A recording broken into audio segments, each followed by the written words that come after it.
tren intoleransi akan terus ada dan itu menjadi sebuah potensi. Bisa jadi di lingkungan kita.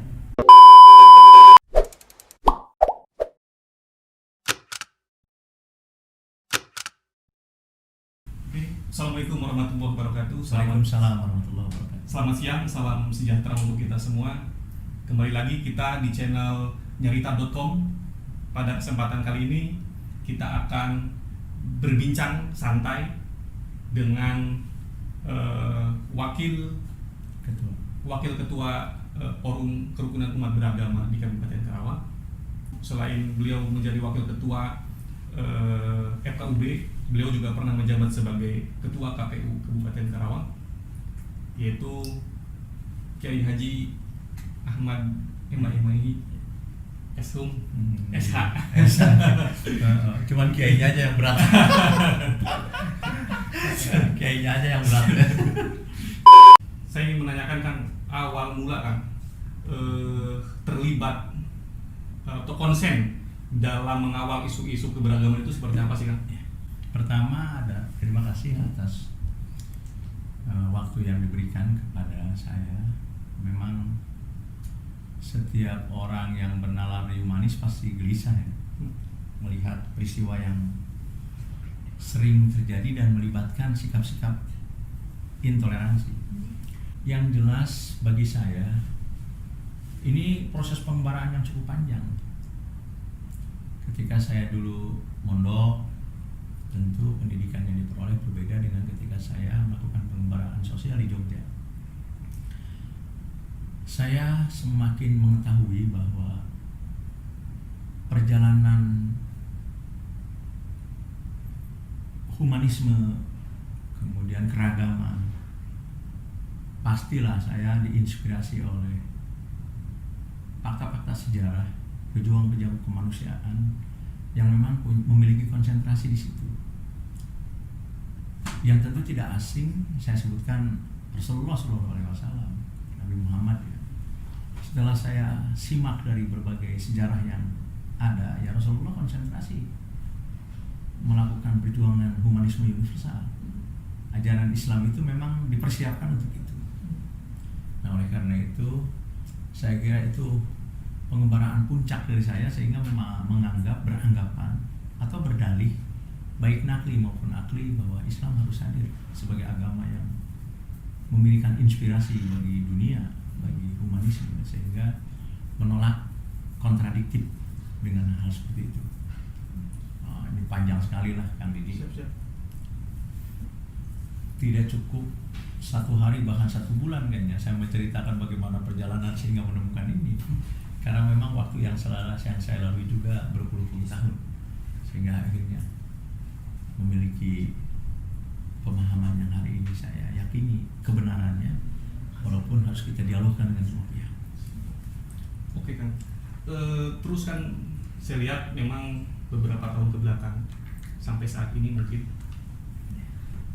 kekuatan Islam, katakanlah konservatisme Islam begitu, itu menguat kembali gerakan-gerakan Islam seperti itu. Salah satunya pada momen pilkada DKI kemarin begitu, sangat menguat sekali. Kira-kira apa sih sebenarnya yang latar belakang ini begitu? Kalau saya melihat bukan terminologi konservatisme dalam arti ajaran, itu hanya isu. Nah, isu yang dimunculkan sehingga dianggap potensial. Kalau konservatisme pemikiran-pemikiran, saya kira tidak seperti itu. Nah, isu apa yang paling ideal untuk bisa sampai ke dalam tujuan memenangkan pertarungan politik, maka isu itulah yang paling dominan. Nah, sebagai orang yang melakukan pengembaraan spiritualitas ya, kita tidak masuk ke wilayah ranah itu, karena itu kan sudah politis sekali ya. Mungkin kalau dalam bahasa yang sederhana sudah sangat fikih sekali. Sementara kan kita mengimplementasi fikih dengan pendekatan yang bersifat ketasawufan. Nah, disitulah hadir para pejuang kemanusiaan. Gitu. Karena kan ini menganalogi. Kalau menurut hukum orang bersalah harus dihukum agar jadi manusia. Tapi bahkan bagi pejuang kemanusiaan, kalau orang bersalah itu harus dikasihani agar menjadi manusia. Nah, antara harus dihukum agar menjadi manusia dengan harus dikasihani agar menjadi manusia, tentunya kan ada dua teknis yang berbeda. Betul. Di sini saja sebetulnya prinsipnya kan bagaimana dia dipulihkan kembali menjadi manusia. Nah, apa jadi manusia itu? Bukan dohirnya, bukan badaniahnya, bukan sesuatu yang bersifat inderanya, tapi nilai-nilai humanisme, bagaimana memperlakukan manusia lainnya secara etik, secara baik. Itu sebetulnya. Jadi lebih pada konsepsi nilai-nilai sebenarnya. Dan ini memang butuh perjalanan yang panjang. Pemerintah tidak cukup untuk bisa mengerjakan itu. Kita pun tidak cukup untuk bisa mengerjakan itu. Butuh kesatuan bersama. Butuh koalisi raya kalau istilah teman-teman sosial politik. Butuh koalisi raya untuk menjadikan ini sebagai mainstream penting dalam rangka menciptakan humanisme universal. Kenapa kita bicara humanisme universal? Karena di ruangan kita hari ini ada orang lain di luar ruangan. Di dalam bernegara ada negara lain yang memandang kita, sehingga potret kita menjadi humanisme universal. Artinya biar ini menjadi sebuah mainstream baru. Oh, ternyata Islam Indonesia memiliki terminologinya dan memiliki kajian yang sempurna. Saya berharap cita-cita ini terus kita perjuangkan. Seperti yang pernah dilakukan oleh Presiden Republik Indonesia, Abdurrahman Wahid, sangat konsen di isu kemanusiaan. Menurut Akang sendiri, memaknai toleransi itu seperti apa sih? Nah, ini bicara Gus Dur. Kalau Gus Dur sudah selesai lah. Pada posisi nilai-nilai sudah selesai, tapi pirantinya yang harus kita rampungkan. Jabatan beliau yang sebentar secara politik menjadi presiden, kemudian usia beliau yang memang juga harus mengakhiri perjalanan. Nah, kita sebagai orang yang terinspirasi salah satunya oleh Gus Dur, salah satunya beliau kan salah seorang yang memberikan inspirasi di samping pejuang-pejuang lain, karena kita tidak cukup hanya mendengar dari satu, kita boleh juga membaca bagaimana Gandhi, kita juga boleh membaca bagaimana siapa tokoh Afrika Selatan ya, Nelson Mandela kalau tidak salah, apalagi kepada Muhammad Rasulullah. Itu kan pejuang-pejuang universal, walaupun saya tidak berarti mensejajarkan antara Rasulullah dengan Abdurrahman Wahid, enggak, karena Gus Dur sendiri kan memilih Islam sebagai jalan hidup, artinya sebagai ajaran yang diajarkan oleh Rasulullah. Nah, dari semua orang-orang yang memperjuangkan keseriusan, saya melihat, mohon maaf, tidak ada peperangan yang dimenangkan dengan gilang gemilang untuk tujuan agama. Mana ada? Tapi kalau bicara nilai-nilai akhlak di tengah masyarakat, itu yang sampai sekarang abadi. Yang paling fenomenal dari kenabian Muhammad itu kan ketika ia menyuapi seorang Yahudi buta, yang padahal ketika disuapi ia dijelek-jelekan. Dan pada saat meninggal dunia, Yahudi itu baru tahu itu Muhammad dan dia memasuki Islam. Itu kan sejarah paling fenomenal. Yang paling fenomenal dari Gus Dur itu, ya, kalau menurut saya, yang memuji tidak diberi, yang menghina tidak ada yang dipenjara. Kan Gus Dur kan selesai pada konteks itu, Pak Dedi. Jadi siapa yang memuji Gus Dur ya tidak usah diberi. Artinya jabatan atau apa, kan kita kan orang yang sering sekali, apalagi kita nih anak-anak muda NU, memuji Gus Dur kan di berbagai tempat, tapi kan kita tidak pernah tersentuh oleh kekuasaan Gus Dur. Itu Kang Emai, Didi, Rohiman suka memuji saya jadikan direct ini kan enggak. Ya udah, yang muji tidak usah diberi, yang menghina Gus Dur fotonya dibakar dan tidak ada yang dipenjara gitu. Ini kan humanisme habis. Bisa nggak presiden dan selanjutnya yang akan datang bisa melakukan cerminan itu? Gitu. Ya, di antara para sahabat Rasul, Abu Bakar yang mencoba melanjutkan tradisi Muhammad menyuapi orang Yahudi itu. Nah, mudah-mudahan tumbuh lagi kelak presiden entah kapan yang berpikiran sungguh-sungguh menata bangsa ini.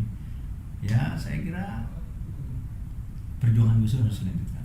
Pirantinya yang belum selesai, gagasan dan nilai-nilainya sudah cukup banyak untuk kita.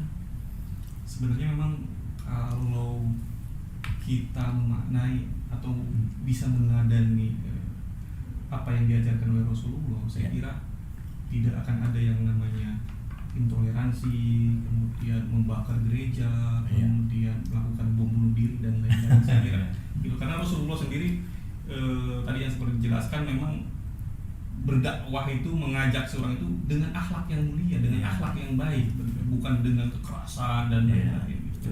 Cuman sekarang di Indonesia ini kan banyak sekali kasus-kasus intoleransi, kayak macam pembakaran gereja, pembubaran acara yang kemarin yang di Solo itu, gitu kan. Kira-kira sebenarnya hal ini apa sih yang mendasari intoleransi? Kalau boleh, mudah-mudahan tidak keliru ya, ada 3 pendekatan yang bisa kita coba diskusikan. Yang pertama, pendekatan sosiologis. Memang perjalanan bangsa ini banyak para hero, banyak para pahlawan yang betul-betul merasakan sebuah perjuangan penting. Ya, sebutlah di zaman penjajahan dulu, lahirlah para hero, lahirlah para pahlawan yang memiliki semangat itu. Dan gelora semangat itu tidak berhenti sampai hari ini. Hanya persoalannya, terminologi apa atau pendekatan apa yang memaksa hero itu terus berkembang. Rasa kepahlawanan itu terus berkembang. Kalau dulu kan kita hero sebagai bangsa yang terjajah di bawah kolonialisme dan kita berjuang untuk itu. Sekarang, nah ini kan mengakibatkan aspek sosiologis yang masih ada, melekat di dalam bangsa ini. Perasaan hero ini selalu ada. Padahal kan, apakah masih dengan cara harus seperti itu? Yang kedua, secara politik ada sisa rivalitas politik. Perjalanan bangsa ini kalau udah panjang lah. Ada berbagai aliran politik yang hidup tumbuh di negeri ini. Dulu kan bagaimana partai politik begitu banyak. Ada NU, ada Masumi, ada kemudian PNI, bahkan PKI dan lain sebagainya. Nah, secara politik basis ideologinya belum punah. Ya, walaupun secara personal ini sudah melakukan aksentuasi masing-masing. Para politisi kan paling mudah berunding kalau mereka mewakili lembaga politik. Tapi ada pejuang-pejuang yang memang sebetulnya mereka itu berjuang dengan ruh politik tetapi belum memiliki kelembagaan politik. Ini yang berpotensi. Yang ketiga, faktor kebudayaan bangsa kita ini bukan bangsa pengalah. Kalau menggunakan istilah Agus Sunyoto itu, ngalah, sabar, itu kan terminologi agama. Bangsa kita kan dulu menang atau pralaya, menang atau mati, nggak ada itu yang namanya ngalah. Nah, hadirnya Islam sebagai agama rahmatan lil alamin, konsepsi sabar, konsepsi ngalah kan menjadi bagian dari tradisi hidup kita sekarang. Semakin sabar, semakin sayangi Tuhan. Kalau dulu kan nggak ada, makanya tidak pernah ditemukan apabila ada kudeta kerajaan dulu, itu rajanya selamat, selalu dikejar. Karena bagi raja, mati di medan pertempuran itu adalah cara yang paling terhormat daripada menyerah. Gitu. Ini bangsa kita kan begitu dulu. Nah, bagaimana semestinya melakukan pendekatan ini yang butuh waktu? Tadi kita berharap melalui FKUB, melalui NU, melalui organ-organ lainnya memperjuangkan aspek-aspek spiritualitas kemanusiaan, terus kita coba perjuangkan kan ini. Ya, jadi begini, ini tambahan lagi ya. Potret intoleransi bukan disintegrasi ya, saya tidak menyebut disintegrasi. Potret intoleransi akan terus ada dan itu menjadi sebuah potensi, bisa jadi di lingkungan kita. Oleh karena itu, saya minta ya kita serius memperjuangkan nilai-nilai humanisme itu agar tidak terjadi. Karena penyebabnya kan banyak. Penyebab intoleransi itu bisa diakibatkan oleh ideologi, bisa diakibatkan oleh dominasi kapitalisme ekonomi, bisa diakibatkan oleh dominasi politik dan bisa diakibatkan oleh secara natural kebudayaan atau antropologis yang ada di daerah itu memang memiliki potensi-potensi tersebut. Terus juga saya lihat ini santai ya sama santai aja. Saya lihat gitu kan ya, tentang apa ya disebut ekstremisme Islam gitu, ekstremis itu banyak mengakar di daerah-daerah perkotaan dibandingkan di daerah-daerah perkampungan gitu. Di desa-desa itu apa yang mengakibatkan kira-kira kan gitu kan? Sebutlah ekstremisme ya, udah terlanjur disebut ekstremisme ya, udah terlanjur disebut ekstremisme.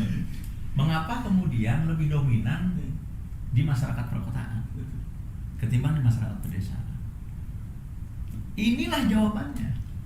Kalau boleh saya katakan, jadi bukanlah karena konsepsi agama semata-mata, bukan karena ideologi agama ternyata kekerasan itu, tapi lebih ditumbuhkan oleh situasi keadaan yang berubah, yang sesungguhnya masyarakat asing dengan perubahan itu. Kan di desa kan joy-joy aja. Betul. Orang tahlilan, orang marhabaan, atau samsun atau badrun ya. Persaingan ekonomi tidak dominan, benar nggak ya? Dan lain sebagainya itu kan. Nah, kalau kemudian agama dianggap sebagai dasar dari adanya kekerasan itu, ya logikanya tidak di kota. Jadi jelas sekarang kita bisa menyimpulkan dari pertanyaan Kang Didi tadi bahwa konflik itu ternyata tidak dilatar belakangi oleh konsepsi agama semata-mata ya, tapi juga ada percepatan ekonomi, ada dirasakan ada ketidakadilan, ada pelayanan publik yang kurang, ada keberpihakan politik yang dominan. Ini kan faktor-faktor yang mengakibatkan. Sementara di desa kan perilakunya, kalau ada orang yang bertamu ke rumah kita, kan senangnya bukan main. Wah, kita siapkan segala hal gitu. Siap Pak Didi. Terus ya biar santai ya. Oke, selanjutnya. Ya kan. Memang menarik sebenarnya membahas masalah tentang intoleransi yang terjadi akhir-akhir ini gitu kan. Terus juga kan ada kelompok orang yang ingin mendirikan negara khilafah dan lain-lain lah kira-kira begitu kan. Sebenarnya bagaimana sih relasi antara agama dan negara kira-kira begitu, biar para sahabat-sahabat nyarita.com ini tahu lah dan tercerahkan pikirannya ketika sudah selesai menonton konten ini kan. Ya. Ini berat. Pertanyaan ini paling berat kayaknya dari sekian pertanyaan, baik yang sudah maupun yang akan datang. Karena ini kan sesuatu yang imajinatif. Sementara kebutuhannya untuk sesuatu yang real. Kan gagasannya kan imajinatif. Bagaimana mengidealkan hubungan negara dengan agama. Itu kan imajinatif. Sementara yang diurusnya manusia dengan perilaku antropologi, sosiologi dan lain sebagainya tadi. Tapi ini memang harus kita bedah bersama-sama agar paling tidak kita ada garis linier yang mempertemukan maksud dan tujuan serta hasrat itu. Walaupun kita berharap ini bukan angan-angan gitu. Jadi gini, jangankan selevel saya, para ahli teori negara pun dulu memang mengalami kesulitan ini, gitu ya. Saya melihat konsepsi negara dengan agama agar menemukan titik temu yang ideal. Beberapa waktu yang lalu orang tua kita sudah menemukan satu konsensus bersama, dan itu menjadi dasar negara kita, Pancasila. Tapi bagaimana kemudian hari ini dengan situasi di keadaan yang sekarang, tidak semata-mata kita harus kembali ke Pancasila masalahnya, tetapi harus ada rumusan-rumusan terbaru yang itu diyakini sebagai bagian yang tidak terpisahkan dari orang tua kita dulu sudah merumuskan Pancasila. Maka dibutuhkan implementasi dari nilai-nilai yang ada itu. Ketuhanan yang Maha Esa, implementasinya harus seperti apa? Sehingga orang sadar betul bahwa secara teologis setiap manusia berhak memiliki Tuhan, mengakui Tuhannya, dan kita harus jadikan sebagai sebuah penghormatan bersama. Karena begini, di dalam agama itu kan ada beberapa aspek. Kalau tidak salah ya, ada aspek radial. Aspek radial itu kan aspek setiap orang menyebut nama Tuhan dengan sebutannya. Saya Allah, tidak bisa saya memaksakan kepada orang lain agar sama menyebut itu. Gitu kan? Tadi ini dengan saya bisa saya paksa dengan Pak Rohima, dengan teman-teman yang ada sekarang lah, ya, termasuk dengan Pak Aceh. Tuhan kita Allah, sepakat. Tapi dengan non-Muslim, kan kita nggak bisa memaksa, nggak bisa memaksa bahwa kita harus sama sebutan Tuhannya. Itu satu. Yang kedua, aspek ritual. Aspek ritual itu kan bagaimana kita beribadah berdasarkan keyakinan agama kita dan cara yang diatur oleh fikih kita. Kan nggak bisa kita memaksakan orang harus sama dengan kita. Tiba-tiba mereka harus sama dengan kita, menyebut Allah, menyebut Akbar, menyebut Usoli lah, kalau kita pakai Usoli masalahnya. Nah itu kan nggak bisa mendidik. Tapi ada dua pertemuan yang dapat kita satukan, yaitu aspek sosial, ya, dan aspek moral. Dua aspek inilah yang mempersatukan kita dengan kelompok lain. Gitu. Ini satu dari sisi konsepsi ketuhanan. Nah, kemudian yang lainnya saya kira uraian-uraian yang lain, Persatuan Indonesia, kemudian kerakyatan yang dipimpin, itu semuanya bagaimana kita berdemokrasi. Makanya gini, saya berharap kita sudah diajarkan sebetulnya dengan undang-undang terbaru, sudah diajarkan bagaimana kita berdemokrasi sampai level paling rendah. Pemilihan kepala desa kan level paling rendah, pilkada dipilih langsung. Nah mudah-mudahan tradisi perbedaan-perbedaan ini dibangun menjadi nilai-nilai berbangsa dan bernegara. Masalahnya perbedaan yang terjadi kan belum dijadikan sebagai fundamental hidup berbangsa dan bernegara. Masih ada sisa politisi, ya saya tidak menyebut orangnya, masih ada sisa politisi yang tiba-tiba saja tidak puas dengan hasil politik yang sekarang ada. Nah, itu juga. Nah oleh karena itu kembali kepada pertanyaan semula, bagaimana konsepsi negara dengan agama melalui azas kepancasilaan kita. Agama melekat nilai-nilainya di dalamnya, hidup berbangsa melekat di dalamnya, dan bagaimana kita bergaul dengan sesama warga negara juga ada di dalamnya.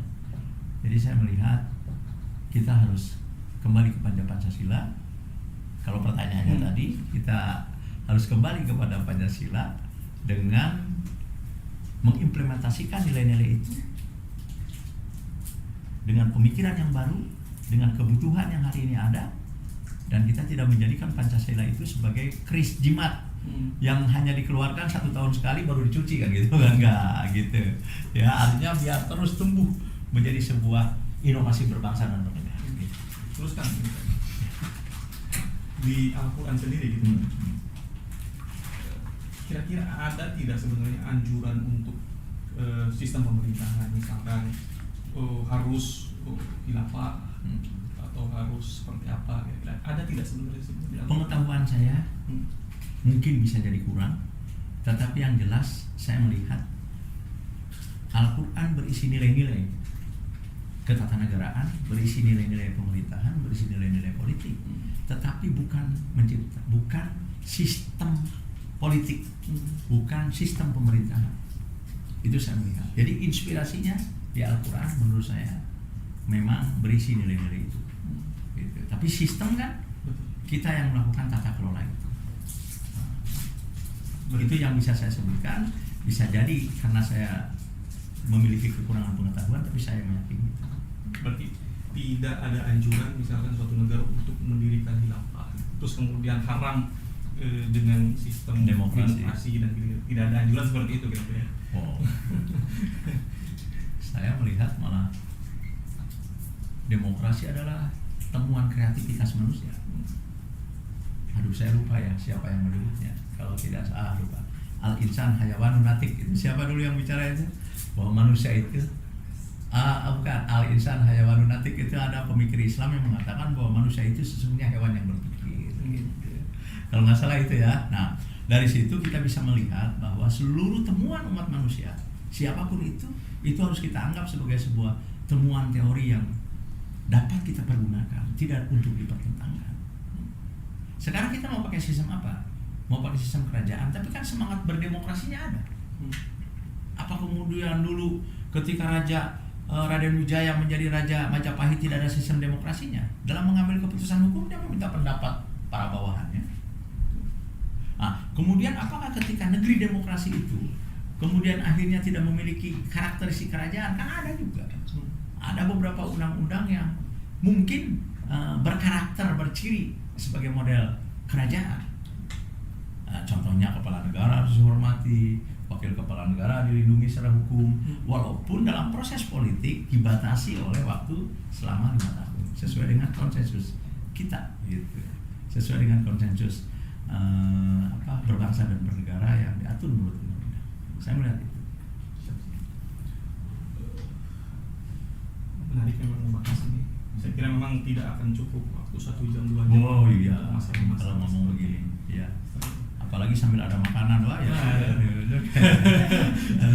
Tapi sekurang-kurangnya kita sudah melakukan sesuatu lah, sekurang-kurangnya itu. Artinya memberikan informasi-informasi yang mungkin dapat bermanfaat lah untuk teman-teman begitu. Iya, betul. Terus kira-kira kan sebenarnya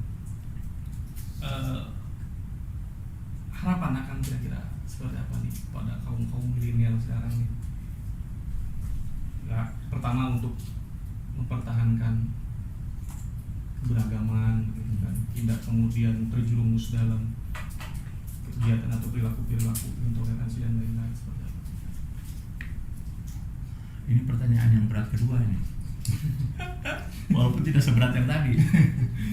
Saya sebenarnya hampir merasa kehilangan kemampuan untuk bisa mencari bentuk ideal terkait dengan bagaimana menumbuhkan semangat toleransi di kalangan kaum muda.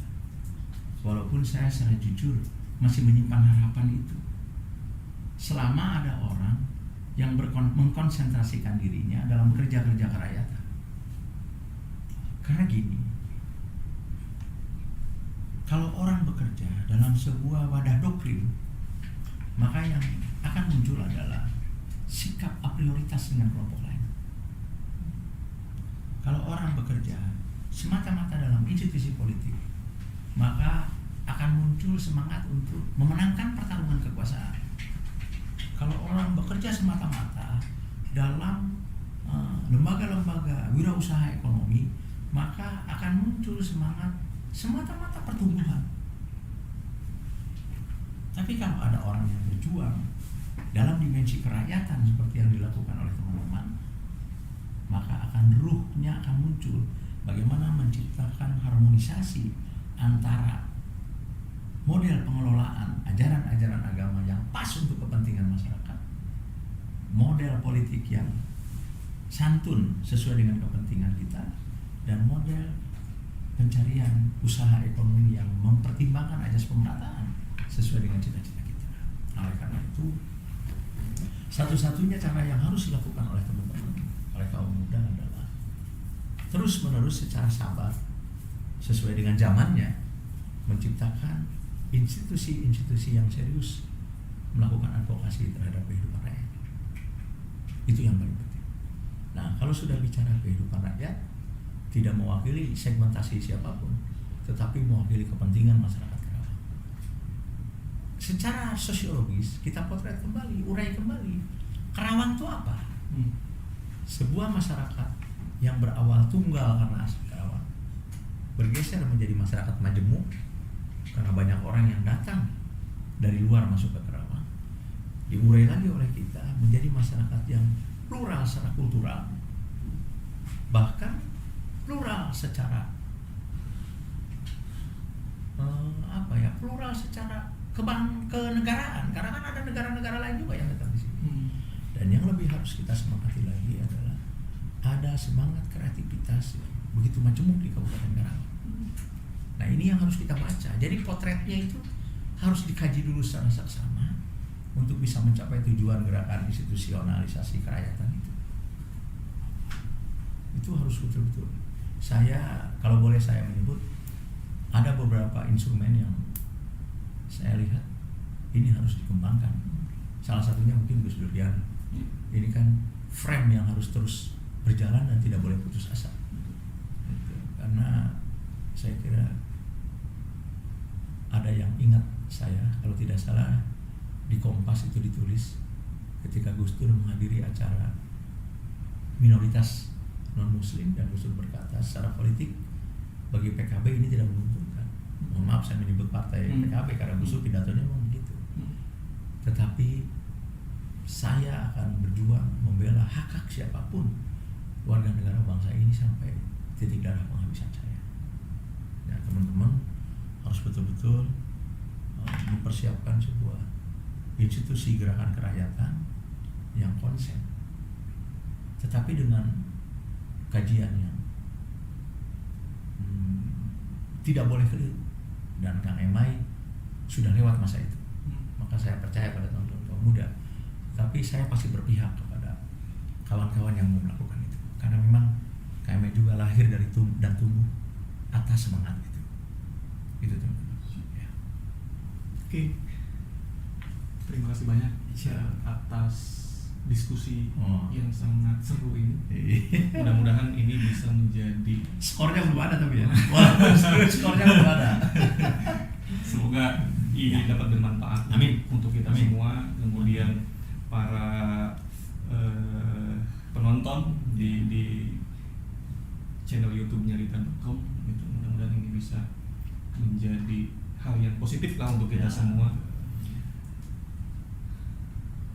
Terus kemudian sebagai penutup saya akan sedikit membacakan catatan, mungkin berbentuk puisi sedikit. Ya, siap. Gak apa-apa, Didi. Berebut kemuliaan dari setiap diri manusia yang menanggung duka akibat dari kemiskinan dan penindasan. Ketahuilah olehmu bahwa saat itu ada Isa dalam dirimu, maka kuatlah, jangan berputus asa. Jika kau mampu memerdekakan orang-orang dari kemiskinan dan penindasan, maka kau layak disebut umat Muhammad. Jika kalian mampu melepaskan belenggu duniawi dari dalam dirimu, maka ada Siddhartha dalam dirimu. Ada kemuliaan dari setiap agama, maka tak perlu berebut kemuliaan itu. Kemuliaan itu akan mengisi bentuk seperti air mengisi cawan-cawan yang berbeda. Jika kau masih saja berebut kemuliaan, maka tak akan pernah ada kemuliaan di antara masing-masing, karena kau telah menghinanya dengan menganggap kemuliaan Tuhan yang terbatas. Terima kasih, selamat siang menjelang sore, sampai bertemu kembali.